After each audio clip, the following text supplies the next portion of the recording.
Hello and welcome. आप देख रहे हैं ख्याल आपका और मैं हूं आपके साथ अनुज शर्मा। आपका स्वागत करता हूं आपके अपने हेल्थ शो में, जिसका मकसद है आपको हेल्थ से जुड़ी हर एक जानकारी देना। हम सभी सुंदर दिखने के लिए क्या नहीं करते, स्किन पर, बालों पर बहुत ध्यान देते हैं, लेकिन हम ओरल हेल्थ पर इतना ध्यान नहीं देते। हम जो भी खाते हैं वो हमारे मुंह से होकर हमारे पेट में जाता है, आप सभी जानते हैं। इसलिए ओरल हेल्थ पर ध्यान देना बहुत ही ज़रूरी है। आपको जानकर हैरानी होगी कि भारत में लगभग 80% लोग किसी न किसी मुंह की बीमारी या समस्या के शिकार हैं। हर साल 20 मार्च को वर्ल्ड ओरल डे मनाया जाता है, इसलिए आज वर्ल्ड ओरल डे के दिन हम ओरल हेल्थ पर चर्चा करेंगे। आज इसी विषय पर चर्चा करने के लिए हमारे साथ हैं मौजूद MDS FICOI the pain free dentist से डॉक्टर दीक्षा बत्रा। डॉक्टर, आपका बहुत बहुत स्वागत है हमारे शो में। Thank you so much Anuj, I am very happy to be here. बताइए। तो डॉक्टर, मेरा पहला सवाल आपसे यह है, ओरल हेल्थ हमारे लिए क्यों जरूरी है? बिल्कुल, ओरल हेल्थ जैसे हमारी हेल्थ के वजह से ही ओरल हेल्थ भी बहुत जरूरी है। हम ये कहना चाहते हैं सारे डेंटिस्ट के ओरल हेल्थ एक ऐसी चीज है जो आप सब जानते हैं। डेंटल पेन ऐसा पेन है कि किसी को नहीं होना चाहिए, राइट? कोई बेयर नहीं कर पाता वो। तो जो ओरल हेल्थ है, अगर हम उसे अच्छा रखेंगे तो ये डेंटल पेन का कभी भी आपको ये तकलीफ नहीं आएगी। ओके। इसीलिए हमारी ओरल हेल्थ हमारे लिए बहुत अच्छी है। और एक और रीजन अनुज ये है कि ओरल हेल्थ, कुछ ही लोग जानते होंगे कि ऐसी चीज है जो बाकी हेल्थ का भी रिफ्लेक्शन देती है। बिल्कुल। हमारे मुंह में ही ऐसी चीजें हैं जो हमारे ओवरऑल हेल्थ की पिक्चर दी जाती है जिससे। तो ओके। इसीलिए हम कहते हैं all starts from here, from your mouth, from your oral health. Okay. So Diksha, oral health में कौन सी बीमारियां ऐसी इंक्लूड होती हैं जिससे व्यक्ति को तकलीफ बहुत ज़्यादा पहुंच सकती है? ऐसी दो तीन ऐसी बीमारियां हैं जिसका मैं जिक्र करना चाहूंगी। बिल्कुल। वैसे तो बहुत है। ओके। सबसे इम्पोर्टेंट और कॉमन जो चीज है वो है कैविटीज। तो सभी को ये कैविटीज की तकलीफ हो जाती है जिससे कीटाणु हमारे दांतों को गला देते हैं। इसी चीज को हम कैविटी कहते हैं, जब एक वो होल बन जाता है दांतों में और वहीं पर खाना फंस जाता है। जब वो कैविटी हमारे दांतों की नसों तक पहुंचती है तो उससे बहुत ज्यादा पेन होता है लोगों को, और इसे हम फिर रूट कनाल ट्रीटमेंट की जाती है इससे। ओके। दो और एक कॉमन चीज हम देखते हैं वो है गम्स की प्रॉब्लम, जिससे कॉमन टर्म्स में हम पायरिया कहते हैं। गम्स का इन्फेक्शन, गम्स से पस निकलना और दांतों को फिर गम से लूज होके वो दांत भी निकल जाते हैं। तो ये दो सबसे कॉमन इश्यूज हम देखते हैं। ओके। इसके अलावा ऑफ कोर्स और सीरियस डिजीजेस हैं, जैसे कि कैंसर और अधिक हानिकारक या नुकसान वाली डिजीजेस। बट ये सबसे कॉमन तीन चीजें हम प्रैक्टिस में देखते हैं। ओके। दीक्षा, जो एक कॉमन सवाल है जो लोगों के दिल में हमेशा रहता है कि हमारी ओरल हेल्थ कब खराब होती है, उसके लक्षण क्या होते हैं और किन कारणों से ये होती है? तो ये बहुत ही अच्छा सवाल है, क्योंकि हम एक्चुअली अपनी खुद की ओरल हेल्थ का कमांड ले सकते हैं। जी। हम छोटे बच्चों को भी यही सिखाते हैं कि दो तीन बहुत ही इंपॉर्टेंट साइंस होती है जिससे हमें पता चलता है कि अभी हमारी हेल्थ खराब हो रही है। तो सबसे पहले हमें चेक करना चाहिए कि हमारे जो गम्स हैं कभी भी अगर ब्लीड हो रहे हैं तो वो बिल्कुल एक अबनॉर्मल चीज है और वो हमारी डिजीज की पहली पहली साइन है। दूसरी चीज जो हम देखते हैं, जब हम नॉर्मल ब्रशिंग कर रहे हैं मुंह में, हम चेक करना चाहिए हमें कि अगर दांत व्हाइट के अलावा कोई भी कलर दिखा रहे हैं, ओके। जैसे कि येलो, ब्राउन या काला, ऐसा जी। कोई भी अजीब कलर व्हाइट के अलावा, वहां पर ही हमें एक साइन मिल जाती है कि वहां पर कुछ प्रॉब्लम शुरू हुआ है। चाहे वो प्रॉब्लम हो स्टेन्स का या हो कैविटीज का। और बुरी स्मेल या दुर्गंध भी मुंह से आना, ये भी एक बहुत ही बड़ी साइन है, ना ही सिर्फ ओरल हेल्थ के लिए पर कुछ ना कुछ बॉडी में कुछ हो रहा है जिससे हमें डॉक्टर को दिखाना चाहिए। तो ये तीन मेजर साइंस है जिससे हम समझ सकते हैं एनी गम ब्लीडिंग, बैड ब्रेथ या तो फिर कैविटीज और स्टेन्स। ओके। डॉक्टर दीक्षा, अगर हम बचपन से शुरुआत करें तो आप मरीजों में किस तरह की समस्याएं सबसे ज़्यादा देखती हैं अपने क्लिनिक में? आजकल तो बच्चे हो या बूढ़े हो या बड़े हो, हम बहुत सारी चीजें देखते हैं जो नहीं देखनी चाहिए। आजकल छोटे बच्चों में भी रूट कनाल्स और ये सारी चीजें हो रही है, और जी। इनका सबसे बड़ा कॉज यही है कि हम बहुत ही प्रोसेस्ड और स्वीट फूड खाते हैं। बहुत ही ऐसी चीजें खाते हैं जो नहीं खानी चाहिए एक्सेस मात्रा में।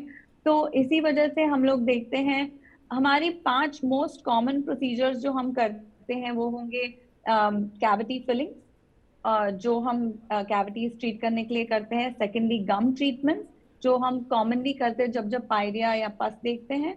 और थर्ड हम देखते हैं कि दांत जो मिसिंग है उनको हम रिप्लेस करने की ट्रीटमेंट करते हैं। और ये बहुत कॉमन हो चुका है कि आजकल लोगों के दांत गिर जाते हैं या टूट जाते हैं, जहां पर हम रिकंस्ट्रक्ट नहीं कर पाते तो हम उनको रिप्लेस कर लेते हैं डेंटल इम्प्लांट्स या ब्रिजेस के साथ। जी। ये 3 चीजें हम बहुत ही कॉमनली देखते हैं। इसके अलावा जो हमारा एक कॉमन प्रोसीजर होता है, बच्चे हो या बूढ़े, दांतों के स्टेन्स, ओके। जिससे हम एक सिंपल डेंटल क्लीनिंग करते हैं, जिनसे दांतों का कलर वापस रिस्टोर किया जा सकता है। ओके। और आजकल क्योंकि लोग बहुत ही कॉन्शियस हो गए हैं अपने स्माइल के लिए, बिल्कुल। तो हम एक ब्रेसेस का भी ट्रीटमेंट करते हैं जिससे दांत स्ट्रेटन होते हैं। तो ये छोटे बच्चों से लेकर मे बी हमारे ओल्डेस्ट पेशेंट 80 इयर्स के हैं जो दांतों के ब्रेसेस कराते हैं। इसके ओके। बारे में मैं एक कहना चाहूंगी कि आप जो ब्रेसेस इमेजिन करते हैं, तार वाले जी। ब्रेसेस, वो अब बहुत कम यूज होते हैं। अब हम इनविजिबल ब्रेसेस यूज करते हैं। ओके। तो ये एक 5वीं ट्रीटमेंट है जिसके बारे में मैं, स्पेशली पैंडेमिक के बाद हमारी बहुत डिमांड बढ़ गई है, क्योंकि लोगों को अपने दांतों का और अपने अपीयरेंस का बहुत एक अवेयरनेस आ चुकी है। तो इनविजिलाइन या इनविजिबल ब्रेसेस, ये भी एक तो ट्रीटमेंट हम इनविजिबल काफी करते हैं। ब्रेसलेट में कितना टाइम लगता है ब्रेसिल से? देखो, दांतों की मूवमेंट करने में हमें टाइम तो लगता है, जी। इनिशियल करेक्शन जल्दी हो जाती है। बट लोग कहते हैं 3 महीने 6 महीने में आपको ट्रीटमेंट करके दे देंगे, वो चीज इम्पॉसिबल है। हमें दांतों की मूवमेंट होने के बाद उनको वही जगह पर स्टेबल करना भी बहुत जरूरी है। विच ओके। इज वाई हम कहते हैं कि मिनिमम 1 साल की ट्रीटमेंट यूजुअली हम रेकमेंड करते हैं। केस टू केस वो डिपेंडेंट है, may be even 2 years okay. for certain treatments. Okay. But typically 1 year to 18 months is what we हम कहते हैं ज्यादातर। ओके डॉक्टर, मेरा अगला सवाल आपसे यह है, डेंटल और ओरल हेल्थ में सर्जरी की जरूरत कब पड़ती है और कौन सी सर्जरी की जाती है इसके लिए? तो कई सर्जरीज हम करते हैं, लेकिन एक चीज मैं कहना चाहूंगी कि आजकल जो सर्जरी हम इमेजिन करते हैं कि बहुत पेन होगा, बहुत सूजन आएगी, बहुत स्टिचेस लगेंगे, ये सारी चीजें सर्जरी में अब टोटली एलिमिनेट हो चुकी हैं। आजकल हम लेजर्स के जरिए इतनी पेनलेस सर्जरी करते हैं कि आपको पता भी नहीं चलेगा। हमारे काफी पेशेंट्स डायरेक्टली सर्जरी करने के बाद भी एक शूट के लिए जाते हैं, तो बिल्कुल मुंह में ऐसे समझ में नहीं आता कि सर्जरी हुई है। अब सर्जरी किस चीज के लिए की जाती है, वो है, सबसे कॉमन रीजन है गम सर्जरी। अगर कोई गम इन्फेक्शन हो, वो लेजर से भी कर सकते, तो without any incision, without cutting, without any bleeding हम सर्जरीज करते हैं। Okay. Second most common reason है सर्जरी करने का, जब हम हमारे दांत ना हो तो हम डेंटल इम्प्लांट्स डालते हैं। ये भी एक सर्जिकल प्रोसीजर है, जिससे हम अपना नया दांत आपको दे देते हैं, जड़ से लेकर रूट क्राउन तक। ओके। और थर्ड मोस्ट कॉमन रीजन है जो सर्जरी करने का, अगर आपको कहीं पे भी बोन डेफिशिएंसी है और हमें वहां पर आपका जॉ या टूथ अच्छे से बनाना है, तो हम बोन सर्जरीज भी करते हैं।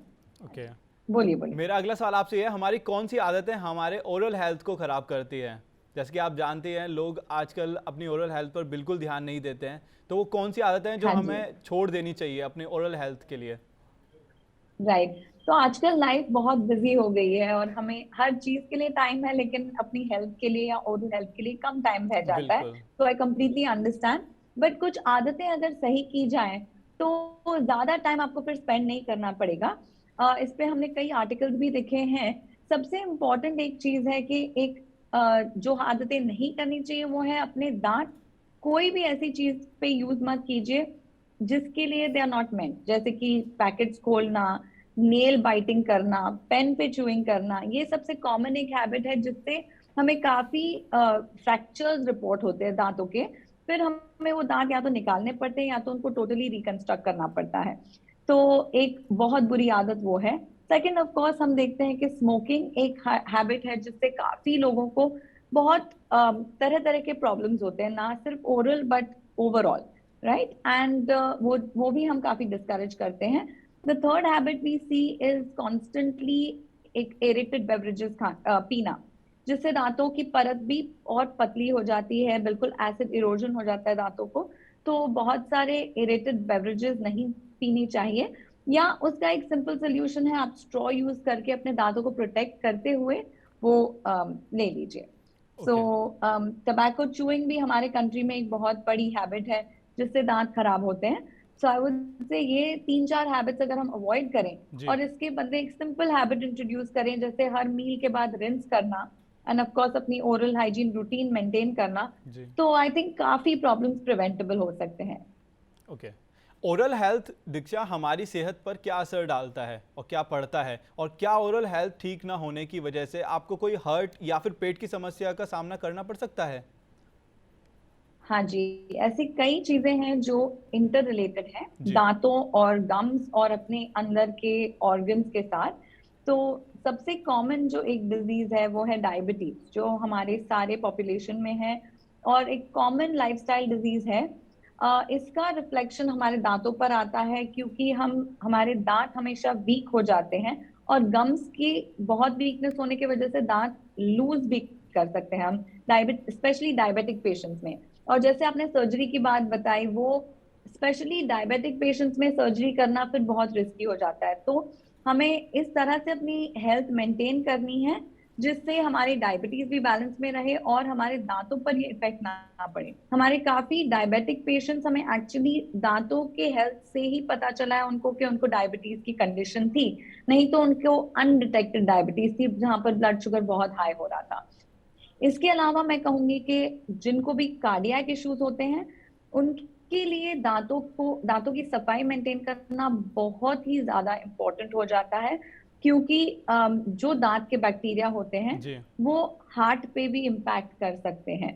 It can precipitate various heart condition and इसीलिए हम एक सिंपल डेंटल क्लीनिंग से वो हार्ट के इश्यूज भी या वो प्लाक्स या क्लॉट्स जो होते हैं वो सब प्रिवेंट हो सकते हैं। ओके। इसके अलावा एक बहुत इंपॉर्टेंट चीज जो हम हमेशा भूल जाते हैं इज दैट हमारी टंग और हमारे दांतों के टिश्यूज के आसपास हमें जी। पता चलता है कि अगर हमारे ब्लड में कोई भी डेफिशिएंसी है, जैसे कि आयरन डेफिशिएंसी या कोई भी टाइप की अनीमिया। सो ऐसी कई कई चीजें हैं। आपका टाइम रन आउट हो जाएगा, बट हम नहीं नहीं हर जी। रोज पेशेंट्स की ओवरऑल चेक कर लेते हैं जी। इससे। मेरा अगला सवाल आपसे ये है, ओरल हेल्थ को कैसे सही रख सकते हैं, और ये सबसे महत्वपूर्ण सवाल है आज का। बिल्कुल। तो एक्चुअली ये हम कई अवेयरनेस प्रोग्राम्स करते हैं इसके बारे में। तो चाहे बच्चे हो या बड़े हो, अच्छी हैबिट्स बचपन से लगती हैं और हम कहते हैं ये 4 चीजें हमें करनी चाहिए जो 2 मिनट ही लगता है करने के लिए, बट सबसे इंपॉर्टेंट है। हम इंटरडेंटल क्लीनिंग जिसे कहते हैं फ्लॉसिंग, हमें वो करनी चाहिए। इवन ब्रशिंग के पहले हम कहते हैं फ्लॉसिंग इंपॉर्टेंट है, क्योंकि ज्यादातर हमें दिखता है कि लोगों की कैविटीज दांतों के बीच में होती है। तो दांतों के बीच में फंसा हुआ खाना हम फ्लॉसिंग से निकालते हैं। और आजकल फ्लॉसर्स भी वाटर फ्लॉसर्स या वाटर जेट के फॉर्म में है, तो आपको वो धागे यूज करने की जरूरत बिल्कुल नहीं है। इसके अलावा आप ब्रश कर सकते हैं, जैसे ही सबको पता है एक बैटरी ऑपरेटेड ब्रश यूज करना बहुत इंपॉर्टेंट और अच्छी बात है। 2 बार दिन में 2 मिनट तक कहा जाता है ब्रश करना जरूरी है। टूथपेस्ट आप अपने चॉइस की ऑफकोर्स यूज कर सकते हैं। हम 2-in-1 टूथपेस्ट हमेशा रेकमेंड करते हैं, कोई भी ब्रांड की जेल और पेस्ट वाली टूथपेस्ट होनी चाहिए। और इसके अलावा एक माउथ वॉश यूज करना बहुत इंपॉर्टेंट है, बट मेक श्योर कि वो माउथ वॉश माइल्ड हो या आप उसको डाइल्यूट करके यूज कीजिए। जैसे और दीक्षा आपने अभी लास्टली, बात किया, सॉरी मैं हाँ आपको जी, बीच में रोक रहा हूँ, अभी आपने बात किया हाँ जी टूथब्रश के बिल्कुल, बारे में। तो ये जो इलेक्ट्रिक यस, टूथब्रश हैं जो अभी मार्केट में नए आए हैं, हाँ जी, इतना लोगों को हाँ जी, नहीं पता, इतना लोग अभी इससे अवेयर नहीं है कि ये हमारे लिए हार्मफुल हो सकते हैं या कुछ भी। तो ये जो हमारे दांतों के लिए राइट। कितना सही है इलेक्ट्रिक टूथब्रश, और इसका क्या असर पड़ता है हमारे दांतों पर? तो मैं हमेशा कहूंगी कि टूथब्रश आप वो यूज कीजिए जो आपको यूज करने में इजी हो, जी। राइट, बिकॉज सबकी टेक्निक अलग है। तो चाहे मैनुअल ब्रश हो या इलेक्ट्रिक ब्रश हो, डेफिनेटली विथ न्यू टेक्नोलॉजी आपको नई टेक्नोलॉजी में अपग्रेड करना चाहिए। ये आपकी लाइफ को आसान बनाने के लिए है। तो ओके। सेम है ब्रशेस की कहानी कि अगर आप एक्चुअली पावर टूथब्रश यूज करते हैं तो जो भी आपके टेक्निक में प्रॉब्लम्स थी वो सारी निकल जाती है, वो ब्रश आपका काम कर लेता है। तो इससे एक ओके। बेटर क्लीनिंग होती है। जैसे आप डेंटल ऑफिस में पॉलिशिंग कराने जाते हैं, उसी तरह आपके खुद के घर में रोज आपके दांतों की पॉलिशिंग होती रहेगी। और आजकल के ब्रशेस इतने स्मार्ट हैं कि प्रेशर भी कंट्रोल करते हैं और ओके। किस तरह से गम्स पे और दांतों पे दोनों पे इफेक्ट करते हैं। और रही बात कॉस्ट की, आजकल 300 रुपए से लेकर मे बी 20,000 रुपए तक हमें इलेक्ट्रिक ब्रशेस मिलते हैं। तो आप अपने चॉइस का इलेक्ट्रिक ब्रश ले सकते हैं। और अगर इलेक्ट्रिक ब्रश ना भी यूज करने चाहे तो भी मैनुअल ब्रश भी अगर यूज करें, तो टेक्निक अच्छी होनी चाहिए। द थिंग इज, हमको किसी ने बताया नहीं, सिखाया नहीं कि ब्रशिंग टेक्निक क्या होती है। जी। तो अगर आपको वो सब में नहीं पढ़ना है और सुबह में आपको अलर्ट, आप नहीं रहते ज्यादा, ऑटोमेटिक ऐसे ही ब्रश कर लेते हैं, तो प्लीज आप बैटरी ब्रश अपनाएं, जिससे आपके दांतों की क्लीनिंग बहुत ही अच्छे से हो। So is this better than manual brush? Depends on the user. तो ओके। जिसके हाथ में है वो चीज, इट्स बेटर। अब हमारे ज्यादातर लोग सुबह में जब हम उठते हैं, we are not alert and focused in brushing. तो हम, हमारा जो बैटरी ब्रश है वो हमारा सारा काम कर लेता है। But I would say in the right way, if you use even a manual brush, वो ज्यादा ज्यादा कठिन है परफेक्टली यूज करना। इसीलिए एक ऑटोमेटिक चीज आ गई है मार्केट में जो आपको यूज करने में बहुत इजी हो जाती है। ओके। इसका मतलब ये नहीं है कि आपको वो कोई हार्म करेगी। It is very good for you, provided you are using the correct pressure और उसको सही इंस्ट्रक्शंस फॉलो करके आप यूज कर रहे हैं। तो I would definitely recommend electric toothbrush over a regular one, because it's an upgrade in technology. तो आप वो अपना सकते हैं। डॉक्टर दीक्षा, मेरा आखिरी सवाल आपसे ये है, बच्चे टॉफी चॉकलेट बहुत ही खाते हैं, आप जानती हैं। आप हमें ये बताइए कि हाँ जी। बच्चों की ओरल हेल्थ का ध्यान कैसे रखें? तो हम तो वो तरह के डेंटिस्ट हैं जो हम अपने बच्चों को नहीं कहते कि टॉफी चॉकलेट बंद कर दीजिए, जी। क्योंकि बच्चे हैं, वो तो खाएंगे बिल्कुल। ही बिल्कुल। तो हमें ये देखना है कि हम उन्हें, टॉफी चॉकलेट हो या कोई भी नॉर्मल खाना हो, कैविटीज दोनों से होती है। जी तो बिल्कुल। हमें उनको वो हैबिट्स देनी है जिससे वो दोनों तरह के खाने खाए, हर तरह का खाना खाए। लेकिन उसके बाद एक सिंपल हैबिट इंट्रोड्यूस करनी है, वो है रिंसिंग की। Rinse after every meal, as well as अगर वो जूस पी रहे हैं या कोई भी मिल्क पी रहे हैं, इनके दांत तब साफ करना जस्ट बाय सिंपल रिंसिंग और ड्रिंकिंग वाटर। ओके। वो भी एक बहुत ही इम्पोर्टेंट हैबिट हम अपने बच्चों को दे सकते हैं। और जिस तरह से मैंने वो 4 स्टेप्स बताए आपको दांत साफ करने के, which is interdental cleaning floss से, toothbrush cleaning, mouth wash, as well as using tongue cleaners, ये सारे स्टेप्स बच्चों को बहुत ही अर्ली एज से सिखाना, बिल्कुल वो बिल्कुल। बहुत इंपॉर्टेंट हो बहुत जाता इंपॉर्टेंट हो है। जाता जिस तरह से वो अपने पेरेंट्स को देखेंगे उसी तरह करेंगे। है, वैसी बच्चे देखते हैं। बिल्कुल हमारे रिफ्लेक्शन है, कॉपी है। तो हम अगर सही से करेंगे तो बच्चे बिल्कुल फॉलो करेंगे। डॉक्टर दीक्षा, चलते चलते आप वर्ल्ड ओरल हेल्थ के दिन आप हमारे दर्शकों को क्या सलाह देना चाहेंगे? तो सबसे पहले तो I would like to wish everybody a very happy world oral health day. और इस ओकेजन पे हम कहेंगे कि आपकी ओरल हेल्थ बिल्कुल आपके हाथ में है। आजकल डेंटिस्ट्री टोटली पेन फ्री हो चुकी है, तो ओके। डरिए मत। अगर आपके प्रॉब्लम्स हैं तो आप डेंटिस्ट को दिखाइए, नहीं तो काफी चीजें आप ही के कंट्रोल में है। You can make things better and you can keep your smile ever lasting by taking care of it and simple steps follow करके। So wishing everybody happy smiles. Doctor Diksha, आपका बहुत बहुत शुक्रिया हमारे तमाम सवालों के जवाब देने के लिए। Thank you so much. Thank you for having me. Thank you. Oral health हमारे लिए बहुत ज़रूरी होती है और हमारे खान पान से भी हमारी ओरल हेल्थ पर काफ़ी प्रभाव पड़ता है, इसलिए हमेशा अच्छे खाने का सेवन करें। अब हमें दीजिए इजाज़त, हम कल फिर हाजिर होंगे एक नए शो के साथ और एक नए गेस्ट के साथ। तब तक अपना और अपनों का ध्यान रखें। चलते चलते मैं आपको बताना चाहता हूँ TV9 डिजिटल के न्यू इनिशिएटिव TV9 वैन के बारे में। आखिर क्या है ये न्यू इनिशिएटिव, देखते हैं इस छोटी सी वीडियो में। Today, doctors are busier than ever providing care and advice to patients.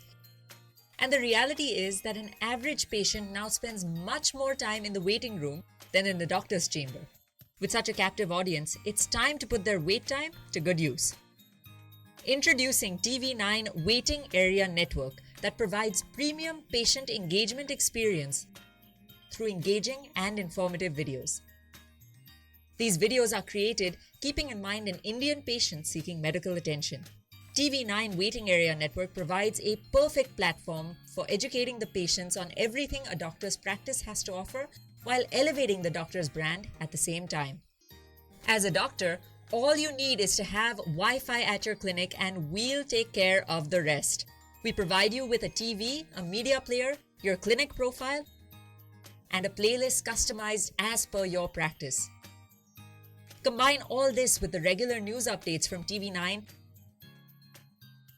and you have an awesome branding and marketing tool for your clinic. Write to us at van@tv9.com and we'll get in touch with you to set up our solution at your premises.